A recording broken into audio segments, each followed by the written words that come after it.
Iran kini memasuki masa transisi pasca laporan kematian pemimpin tertinggi mereka, Ayatollah Ali Khamenei yang tewas dalam serangan Israel dan Amerika Serikat pada Sabtu, 28 Februari 2026. Kematian Khamenei membuat Teheran kini melakukan pembahasan soal suksesi kepemimpinan Iran. Adapun pemimpin tertinggi baru tak dipilih melalui pemilu langsung, melainkan keputusan Majelis Pakar, badan yang terdiri dari 88 ulama senior. Setidaknya ada 5 nama yang muncul sebagai kandidat pengganti Khamenei. Nama pertama yang muncul adalah Mojtaba Khamenei yang merupakan putra kedua dari Ali Khamenei.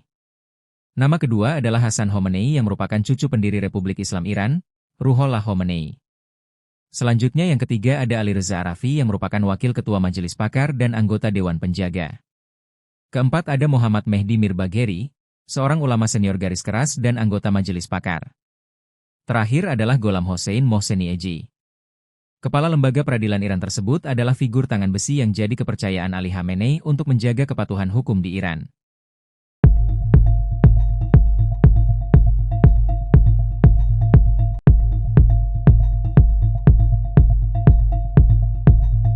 Mantan Duta Besar RI untuk Amerika Serikat, AS, Dino Patijalal menanggapi kesediaan Presiden Prabowo Subianto sebagai penengah atau mediator konflik yang terjadi antara AS dengan Iran.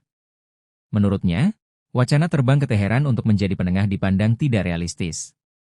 Mantan Wakil Menteri Luar Negeri RI itu menilai, dalam melakukan serangan militer kepada musuhnya, Amerika Serikat jarang sekali mau ditengahi atau dimediasikan oleh pihak ketiga. Menurutnya ego Amerika sebagai negara superpower terlalu tinggi untuk menerima mediator. Ia juga menilai Trump kali ini tidak mau Indonesia ikut campur karena ambisinya menumbangkan pemerintah Iran masih tinggi. Diketahui, pemerintah Iran belakangan ini tidak begitu dekat dengan pemerintah Indonesia. Ia menyebut, dalam 15 bulan terakhir, Prabowo tidak pernah bertemu dengan Presiden Iran dan juga tidak pernah mengunjungi Iran, walaupun belakangan ini ada undangan dari Iran yang dilayangkan kepada Prabowo.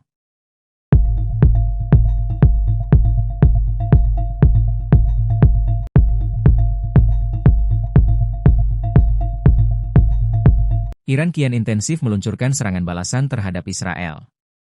Sejumlah roket Teheran dilaporkan melesat di atas tepi barat. Dari video terlihat puluhan rudal meluncur menembus langit Israel.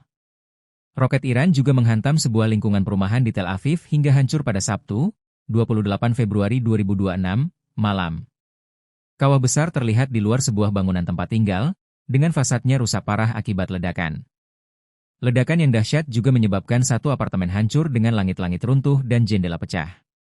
Layanan Darurat Magen David Adom, MDA, Israel melaporkan bahwa 28 orang terluka dalam serangan tersebut. Menurut laporan, 1 orang tewas, 2 orang mengalami luka sedang, dan 25 orang menderita luka ringan. Semua korban dibawa ke Rumah Sakit Ichilov dan Pusat Medis Sheba untuk perawatan.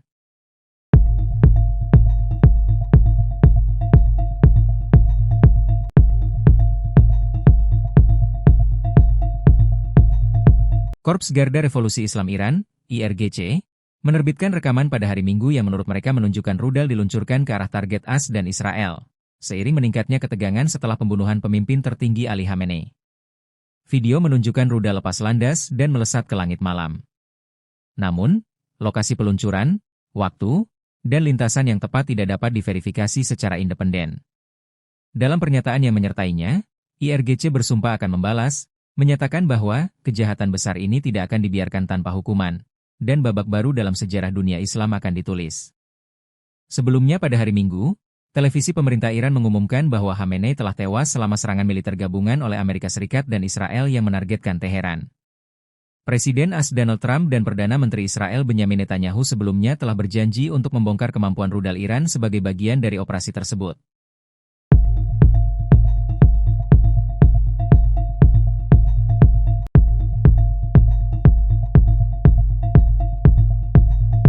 Tiga tentara Amerika Serikat, AS, tewas dalam konflik yang sedang berlangsung dengan Iran.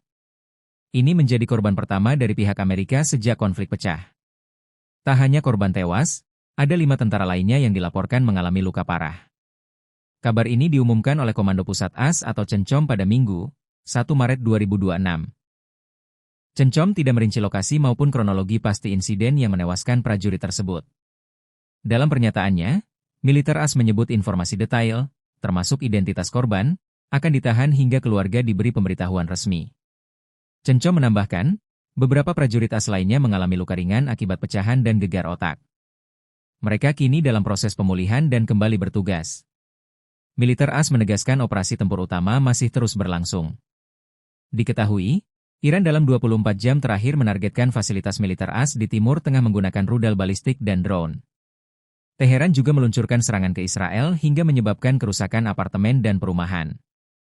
Serangan itu dilaporkan menewaskan 10 orang dan melukai puluhan lainnya.